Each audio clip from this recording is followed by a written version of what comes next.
nouvelle génération d'accompagnement et de soutien aux actions des chefs de l'État Félix Antoine Tshisekedi Ngasa Fachi na Mukuse abandaki cérémonie na bango nanu na ko inaugurer bureau ya siège na bango awa na avenue Dodoma na Wileri sa kolongwa wana nde bayaki kosala cérémonie haute en couleur na bokambami ya président ya Ngasa Jean-Paul Sylvioula Ilunga nyonso na présence ya conseiller ya chef de l'État maître Bolembe Mbiembongo depuis Philippe pe ba invité ya ndenge na ndenge wapi epai basalaki remise ya bakado na chef de l'État bosimba ke objectif général ya Ngasa Fachi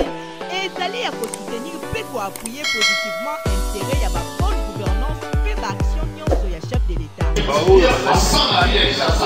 là parce que qui ta place nous sauter là surtout mon imbe ce qui faut ça le marché pour ça là donc bango non so baya na Ngasa ezali société civile eza ko engager ba jeunes oyo balingi ba travailler pour na mboka bango nde tozana bango kosenga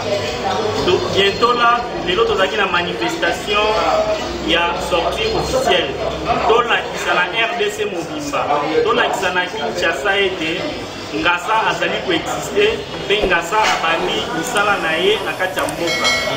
siège social na biso ezali na commune na Lingwala na référence ezali na